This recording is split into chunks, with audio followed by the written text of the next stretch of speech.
Assalamualaikum warahmatullahi wabarakatuh. Salam sejahtera untuk kita semua. Perkenalkan, kami dari kelompok 1, kelas 116A14 akan mempresentasikan tugas mata kuliah Pendidikan Kewarganegaraan yang bertema Integrasi Nasional. Sebelum kami memulai presentasi, izinkan saya untuk memperkenalkan anggota terlebih dahulu. Yang pertama, ada saya, Aimalia selaku moderator, kemudian ada Siti Zakiatul Badriah selaku presentator pertama, kemudian ada Nurul Hafizah selaku presentator kedua, ada Ranti Indah Mawarni selaku presentator ketiga, ada Nirmala Wijastuti selaku presentator keempat, ada Elviana Putri selaku presentator kelima, dan yang terakhir ada Dea Marcella selaku presentator keenam. Langsung saja kita mulai presentasi kali ini. Untuk materi pertama akan disampaikan oleh Siti Zakiatul Badriah. Kepadanya dipersilahkan. Sebelumnya, perkenalkan nama saya Siti Zakiatul Badriah akan menjelaskan apa itu integrasi nasional. Integrasi nasional merupakan proses penyatuan berbagai kelompok sosial, budaya, dan politik dalam satu ikatan kebangsaan yang utuh dan menyeluruh. Tanpa adanya integrasi yang kuat, sebuah negara dapat terpecah oleh konflik internal yang disebabkan oleh perbedaan identitas, kepentingan kelompok, atau lemahnya kesetiaan terhadap identitas nasional.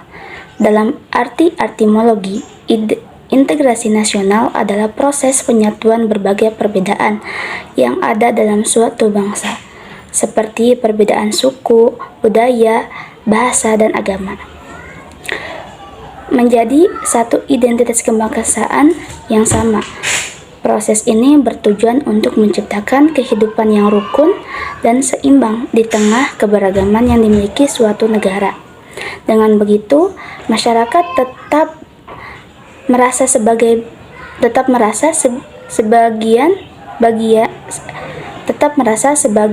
bagian dari suatu bangsa meskipun memiliki latar belakang yang berbeda-beda. Assalamualaikum warahmatullahi wabarakatuh. Perkenalkan, nama saya Nurul Hafizah. Di sini saya akan menjelaskan jenis-jenis integrasi nasional.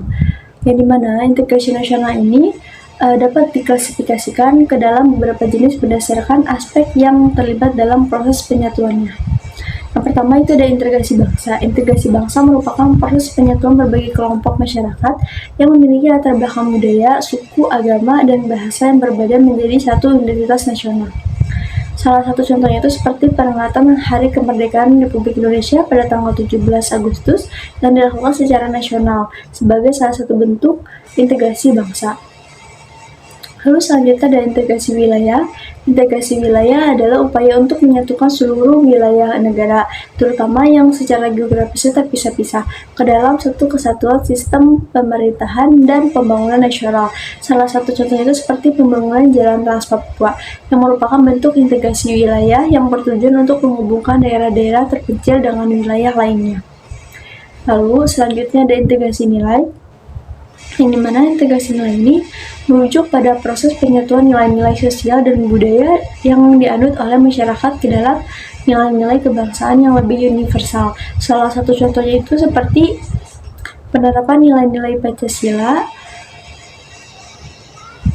seperti gotong royong dan keadilan sosial dalam kehidupan bermasyarakat yang merupakan bentuk nyata dari integrasi nilai yang memperkuat jati diri bangsa tersebut.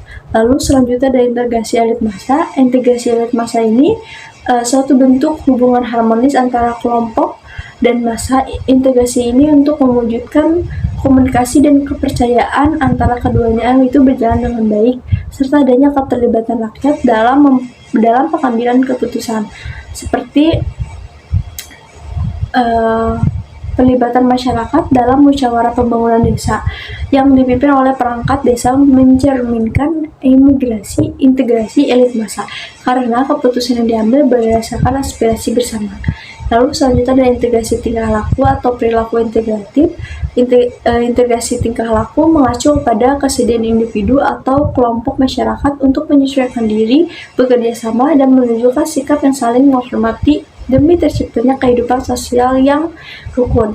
Contohnya seperti kolaborasi pemuda dari berbagai latar belakang suku dalam organisasi kemasyarakatan seperti pramuka atau karang taruna yang mencerminkan perilaku integratif dalam mempercepat persatuan nasional. Sebelumnya, perkenalkan nama saya Ranti Indah Mawarni dengan NIM 112200161. Pada kesempatan ini, saya akan melanjutkan penyampaian materi mengenai faktor pendorong integrasi nasional. Integrasi nasional tidak terjadi begitu saja, melainkan dipengaruhi oleh sejumlah faktor yang mendorong terciptanya persatuan di tengah keberagaman. Berikut adalah faktor-faktor pendorong integrasi nasional. Yang pertama, adanya rasa senasib dan sepenanggungan, di mana masyarakat merasa memiliki nasib yang sama dalam sejarah perjuangan bangsa. Yang kedua, keinginan untuk bersatu yang muncul dari kesadaran bahwa persatuan adalah kekuatan bangsa. Yang ketiga, ancaman dari luar seringkali membuat masyarakat bersatu untuk mempertahankan kedaulatan. Yang keempat, penggunaan bahasa nasional, yaitu bahasa Indonesia, yang menjadi alat komunikasi pemersatu. Dan yang terakhir, tumbuhnya solidaritas sosial dan semangat gotong royong yang mempererat hubungan antar warga negara.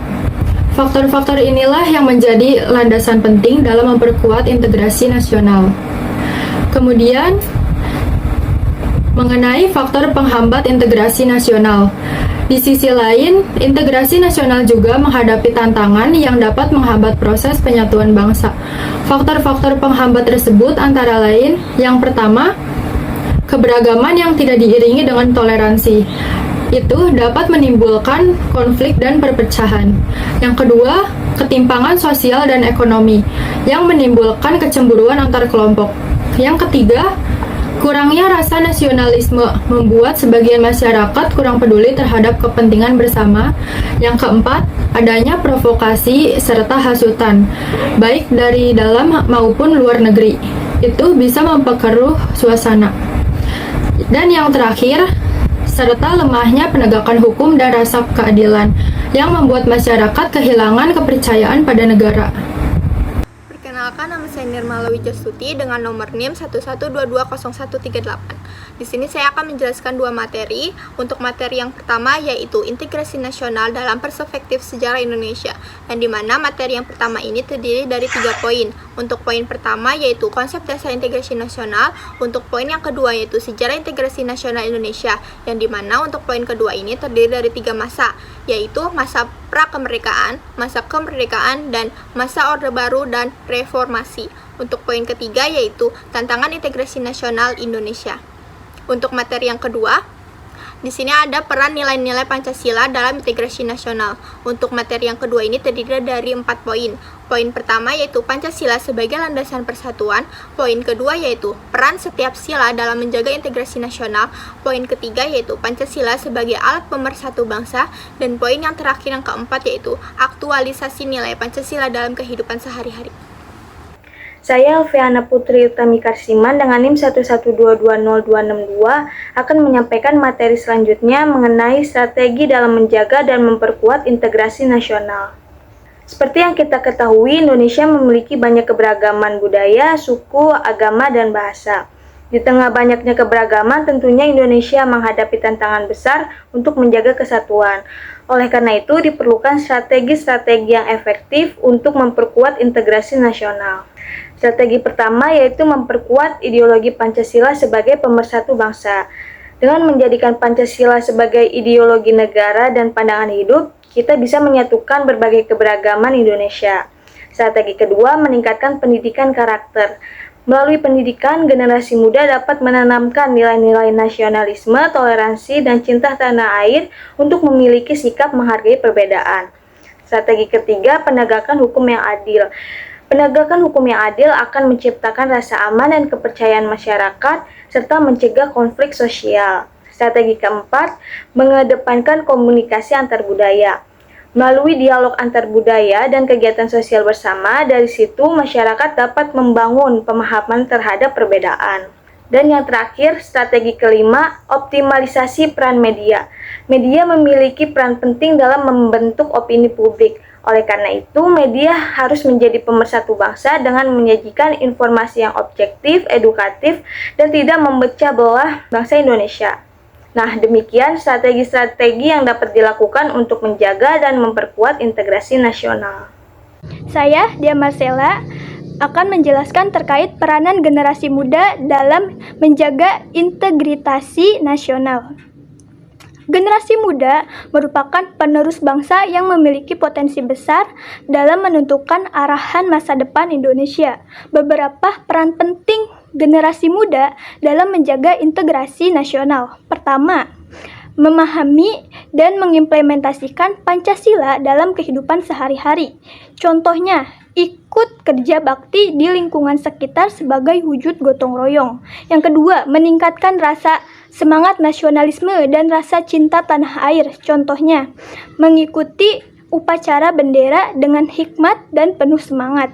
Yang ketiga, menghargai dan meningkatkan sikap toleransi terhadap berbagai agama, suku, ras, dan budaya. Contohnya, tidak memaksa pendapat pribadi dalam diskusi dan menghargai pendapat orang lain. Yang keempat, terlibat aktif dalam kegiatan sosial, politik, dan ekonomi. Contohnya, ketika pemilihan presiden, gubernur, kita ikut serta dalam pemilihan umum sebagai pemilih yang cerdas. Yang kelima, melestarikan budaya lokal. Nah, di sini contohnya menari tarian tradisional di acara pentas seni ataupun perlombaan. Yang keenam, aktif dalam dunia digital secara positif. Contohnya, kita membagikan informasi edukatif tentang toleransi, sejarah, atau kebenekaan. Terima kasih. Dari materi yang sudah kami paparkan tadi, dapat disimpulkan bahwa integrasi nasional merupakan proses penting untuk menjaga persatuan di tengah keberagaman suku, agama, ras, dan budaya yang ada di Indonesia. Meskipun menghadapi berbagai tantangan, nilai-nilai Pancasila sebagai dasar negara tetap menjadi pondasi utama dalam memperkuat integrasi tersebut. Pembangunan nasionalisme, penghargaan terhadap keberagaman, serta penegakan hukum yang adil merupakan kunci utama.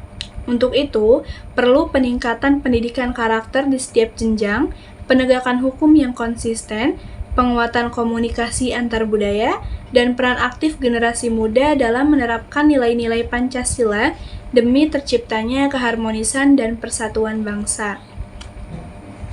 Mungkin cukup itu presentasi dari kami. Mohon maaf jika ada kesalahan dalam penyampaian kalimat maupun kata. Terima kasih. Wassalamualaikum warahmatullahi wabarakatuh.